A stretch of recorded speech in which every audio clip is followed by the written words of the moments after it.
नवोत्थाय जय भीम। मैं प्राजा गारो आज फिर एक बार धम्मपद की नई कहानी को लेकर आया हूँ। सामावती और मागधीय की कथा। लेकिन इसकी शुरुआत करूँ इससे पहले आप इस चैनल को लाइक कर सकते हैं, सब्सक्राइब कर सकते और इसे शेयर करना ना भूलें। गाथा। एव विशेषतो तत्यन्त्वा अपमादमि पंडिता अपमादे प्रमोदन्ति हरियान गोचरे रता। ज्ञानी पुरुष अप्रमाद की इस विशेषता को जान आर्यों के आचरण में रत रहकर ऐसे पंडित जन अप्रमाद में आनंदित रहते हैं। तो सुनते हैं सामावती और मागधीय की कथा। अप्रमाद में ही आनंद की अनुभूति करे। समय बीतता गया। राजा एक अन्य स्त्री मागधीय पर मोहित हो जाता है। वह एक ब्राह्मण की पुत्री है तथा बुद्ध से घृणा करती है। उसके पिता ने कुछ समय पहले शाक्य मुनि के सन्मुख प्रस्ताव रखा था कि वे मागधीय से विवाह कर ले। तब तथागत ने उसे समझाया था, मार की 3 पुत्रियों तन्हा, सुरति और राग मिलकर भी मुझे आकर्षित नहीं कर सकी। उनके सामने तुम्हारी बेटी एक पात्र की तरह है जिससे मलमूत्र रख दिया गया है और उसे बाहर से रंग दिया गया है। अब मेरे मन में किसी प्रकार की काम इच्छा नहीं रह गई है।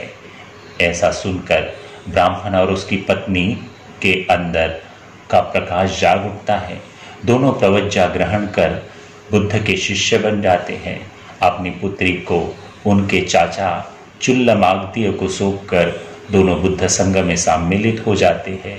बाद में चाचा मागधीय उसे राजा उदयन को सौंप देता है। बुद्ध कौसंबी आते हैं। बहुत सारे लोग उनका प्रवचन सुनने आते हैं। उनमें सामावती की दासी खज्जुतरा भी आती है। वह श्रोतापन्न है। वह प्रतिदिन तथागत का प्रवचन सुनती है और फिर राजमहल जाकर रानी को भी प्रवचन सुनाती है। अब वह धर्म प्रचारक की भूमिका निभाने लगी।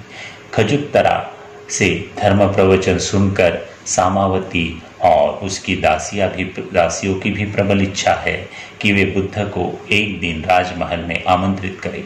बुद्ध वहां पधारे और उन्हें धर्म प्रवचन दे। सामावती राजा से इस हेतु आग्रह के लिए उचित अवसर की तलाश में है।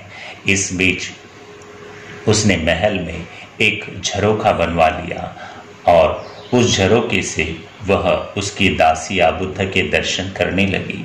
मागधीय ने राजा से इसकी शिकायत की। राजा बात की गहराई में गया और पाया कि मागधीय की शिकायत का कोई आधार नहीं था। अतः वह सामा से प्रसन्न हुआ और बुद्ध से आग्रह कर प्रतिदिन भंते आनंद के आकर प्रवचन देने की व्यवस्था करा दी। वे रानी और उसकी दासियों को प्रतिदिन धर्म प्रवचन देने लगे। मागधीय के षड्यंत्र में विफल रही। अतः उसने और एक योजना बनाई। राजा को जब सामावती के महल में विश्राम के लिए जाना था तो वह साथ गई। राजा की बांसुरी में एक सांप छिपा दिया और उसे फूल से बंद कर दिया। राजा जब गहरी नींद में था तो उसने फूल हटा दिया और चिल्ला उठी, सांप सांप। राजा चौंक कर उड़ गया। उसे सामने सांप दिखा। अब उसे मागधीय के कथन पर विश्वास हो गया कि सामावती ने उसे मारने की योजना बनाई थी।